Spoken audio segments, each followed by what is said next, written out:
সভাপতি অ্যাডভোকেট নিতাই রায় চৌধুরী, আজকের মাননীয় প্রধান, আসসালামু আলাইকুম। আমি সর্বপ্রথম আপনাদেরকে বাংলাদেশের মহান মুক্তিযুদ্ধের মাধ্যমে অর্জিত যে বিজয় দিবস, আজকে সেই বিজয় দিবসে আমাদের মহলে আমাদের দলের চেয়ারপারসন দেশনেত্রী বেগম খালেদা জিয়া, ভারপ্রাপ্ত চেয়ারম্যান জনাব তারেক রহমান, কারারুদ্ধ মহাসচিব মির্জা ফখরুল ইসলাম আলমগীর সহ সব নেতৃবৃন্দের পক্ষ থেকে এই অল্প সময়ের খবরে এই বিপুল সমাবেশ করার জন্য আপনাদের আন্তরিক ধন্যবাদ এবং কৃতজ্ঞতা জানাই। আজকের এই দিনে আমরা মহান স্বাধীনতার ঘোষক এবং সর্বপ্রথম পাক হানাদার বাহিনীর বিরুদ্ধে বিদ্রোহ ঘোষণাকারী আমাদের দলের প্রতিষ্ঠাতা, এদেশের মুক্তিযুদ্ধের প্রথম সেক্টর কমান্ডার, প্রথম ফোর্সেস কমান্ডার এবং স্বাধীন বাংলাদেশে প্রথম প্রশাসন সৃষ্টিকারী বীর মুক্তিযোদ্ধা শহীদ রাষ্ট্রপতি জিয়াউর রহমান বীর ইসলামের প্রতি শ্রদ্ধা নিবেদন করছি। মহান মুক্তিযুদ্ধ যারা সংগঠিত করেছেন, যারা মুক্তিযুদ্ধে প্রত্যক্ষভাবে নেতৃত্ব দিয়েছেন, যারা মুক্তিযুদ্ধে সক্রিয়ভাবে অংশগ্রহণ করেছেন, যারা নানাভাবে মুক্তিযুদ্ধকে সহযোগিতা করেছেন, তাদের সকলকে শ্রদ্ধা জানাই। আমাদের মা বোনদের প্রতি যারা মুক্তিযুদ্ধে শুধু সহযোগিতা করেন নাই, তাদের সর্বোচ্চ ত্যাগ স্বীকার করেছেন। আমরা দেশ বিদেশের যারাই মুক্তিযুদ্ধের পক্ষে ছিলেন, তাদের সবার প্রতি শ্রদ্ধা জানাই।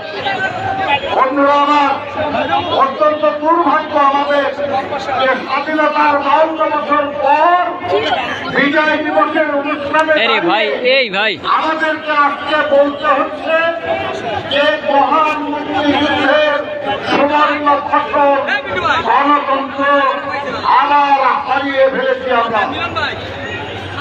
আজ দেশে গণতন্ত্রের নামে স্বৈর শাসন চলছে, ফ্যাসিবাদী শাসন চলছে, জনগণের অধিকার সব কেড়ে নেওয়া হয়েছে।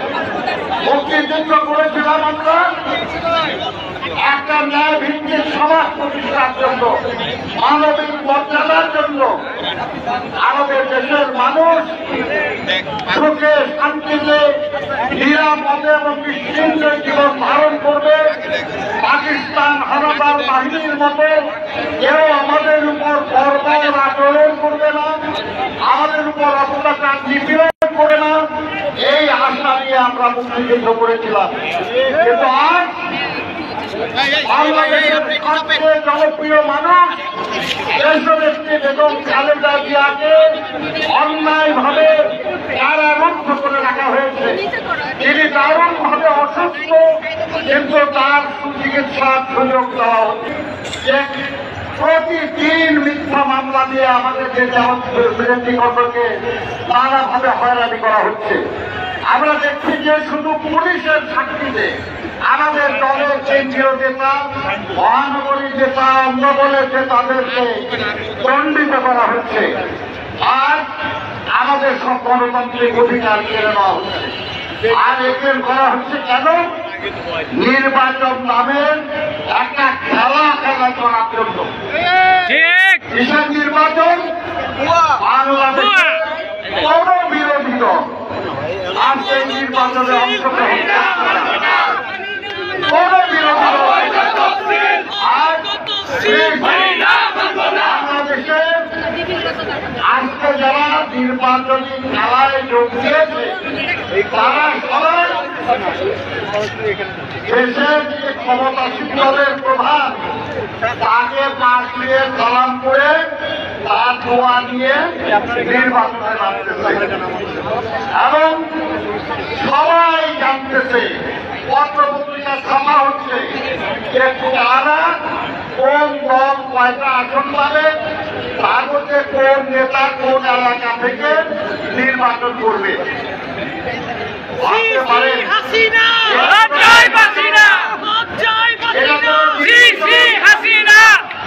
নির্বাচন তো হবে, প্রতিদ্বন্দ্বীদের মধ্যে প্রতিযোগিতা হবে, ভোট হবে, যারা বেশি ভোট পাবে তারা জিতবে। কিন্তু এখন সেটার ব্যাপার নাই, কারণ জনগণ এই নির্বাচন চায় না, জনগণ এই নির্বাচনে ভোট দিতে চাবে না। আর সে কারণে তারা ভোটার আনার জন্য নিজের দলের লোকজনকে দামি প্রার্থী করছে।